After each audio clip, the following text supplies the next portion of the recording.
Hey guys, నేను మీ తేజస్విని. ఈరోజు మనం మెంతాకు పరోటా ఎలా చేసుకుందామో చూద్దాము. సో దీనికి నేను హ్యాండ్ఫుల్ ఆఫ్ మెంతాకు తీసుకున్నాను. సో దీన్ని ఫైన్గా చాప్ చేసుకుంటే మనకి ఎటువంటి ప్రాబ్లం ఉండదు. అంటే లైక్ చేసుకునేటప్పుడు తిన్ని కూడా ఈజీగా ఉంటుంది.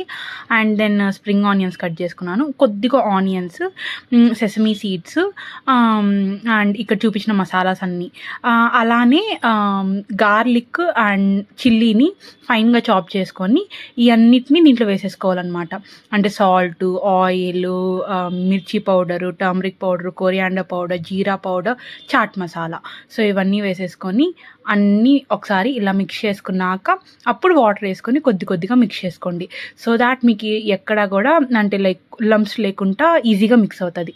సో ఇలా కొద్ది కొద్దిగా వాటర్ వేసుకొని కలుపుకోండి. ఎక్కువ వాటర్ వేసుకుంటే ఏంటంటే ఆకులో కూడా నీరు వదులుతుంది కాబట్టి మరి పిచ్చా పిచ్చా అయిపోతుంది. సో అలా కాకుండా కొద్ది కొద్దిగా వాటర్ వేసుకొని మిక్స్ చేసుకోండి. ఇప్పుడు ఇది అయిపోయినాక ఇప్పుడు మనం దీన్ని కావాలంటే ఒక 30 మినిట్స్ ఎసైడ్ పెట్టుకోవచ్చు, ఆర్ఎల్స్ మీరు వెంటనే చేసుకోవచ్చు అనమాట. సో ఇప్పుడు ఇలా రోల్ చేసుకొని దీన్ని 2 సైడ్స్ మనము కాల్చుకోవాలి. సో ఇలా ఆయిల్ అయినా లేదా ఘీ అయినా అప్లై చేసుకోవచ్చు. మీకు ఏది ఇష్టమైతే మీ కంఫర్ట్ బట్టి అండ్ మీరు తినేదాన్ని బట్టి అప్లై చేసుకోవచ్చు. సో ఇలా 2 సైడ్స్ కాలిపోయినాక దాన్ని ఫ్లిప్ చేసుకొని దీంట్లోకి మీరు ఐదర్ పెరుగు వేసుకొని తినచ్చు, లైక్ పెరుగు అండ్ షుగర్, అదే కాంబో నార్మల్గా అయితే. ఎట్టయినా మీ ఇష్టం అనమాట. So bye bye.